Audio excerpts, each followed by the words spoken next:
ব্রহ্মপুরাণ অনুযায়ী ব্রহ্মা কর্তৃক দক্ষ প্রজাপতি রাজা নির্বাচিত হওয়ার আনন্দে ও গর্বে আয়োজন করেন এক মহাযজ্ঞ। ত্রিভুবনের সকলেই এই মহাযজ্ঞে আমন্ত্রিত ছিলেন। শুধুমাত্র কন্যা সতী ও জামাতা শিব ছিলেন নিমন্ত্রণের বাইরে। বিনা নিমন্ত্রণেই সতী উপস্থিত হন যজ্ঞস্থলে। সেখানে পিতার মুখে পতি শিবের নিন্দেবাণী ও কটূক্তি শুনে ক্রোধে ও ক্ষোভে সতী দেহত্যাগ করেছিলেন।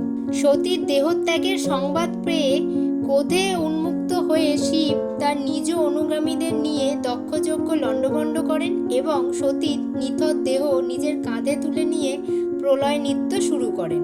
এই নৃত্যের কারণে জগৎ ধ্বংস হওয়ার উপক্রম হলে জগৎপালক বিষ্ণু তার নিজ সুদর্শন চক্র দ্বারা দেবী সতীর দেহ ছিন্ন বিচ্ছিন্ন করে দেন।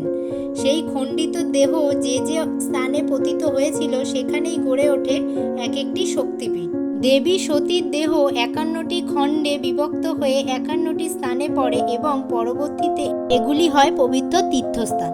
এরকমই একটি শক্তিপীঠ হল মণিবন্ধ শক্তিপীঠ। এই সমস্ত বিষয় নিয়ে আলোচনা করব এই পর্বে। নমস্কার বন্ধুরা, আমি শর্মিলা আর আপনারা দেখছেন আদি ধর্মকথা। ভারতের রাজস্থানের পুষ্করের নিকট গায়ত্রী পর্বতে এই মণিবন্ধ শক্তিপীঠ অবস্থিত। এই স্থানে দেবীর 2টি হাতের বালা পতিত হয়েছে।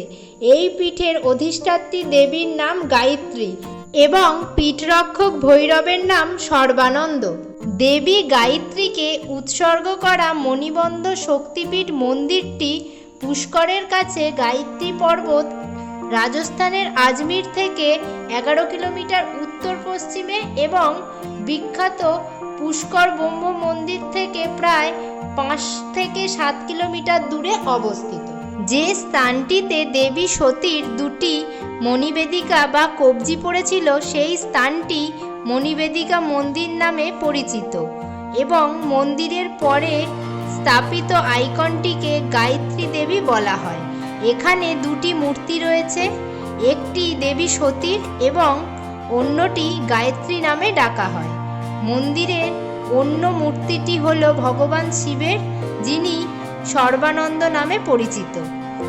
গায়ত্রী শব্দের অর্থ হল সরস্বতী, আর সরস্বতী হিন্দু সংস্কৃতে জ্ঞানের দেবী। এই মন্দিরটিকে গায়ত্রী মন্ত্র সাধনার জন্য আদর্শ স্থান হিসাবে বিবেচনা করা হয়। মন্দিরটি একটি পাহাড়ের উপর নির্মিত এবং পাথর দিয়ে তৈরি, যার উপর বিভিন্ন দেবদেবীর মূর্তি খোদাই করা আছে। মন্দিরের শিল্প ও স্থাপত্য প্রশংসনীয় এবং বিশাল স্তম্ভগুলি একটি পবিত্র কাঠামোর মহিমা দেখায়।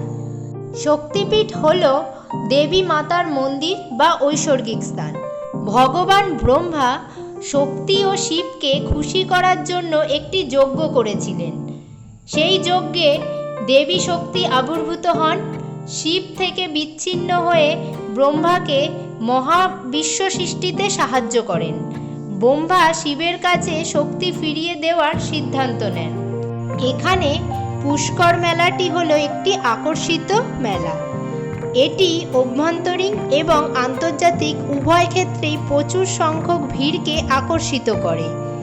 হিন্দু ক্যালেন্ডারের উপর নির্ভর করে নবরাত্রি, যা বছরে 2 বার পড়ে, একটি মার্চ বা এপ্রিল মাসে এবং অন্যটি সেপ্টেম্বর বা অক্টোবর মাসে পড়ে।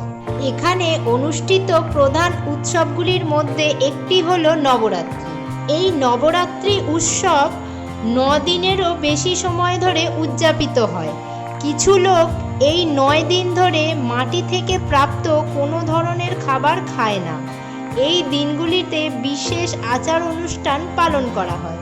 এছাড়া আরেকটি উৎসব যা অত্যন্ত উৎসাহের সাথে উদযাপিত করা হয়, সেটি হলো শিবরাত্রি।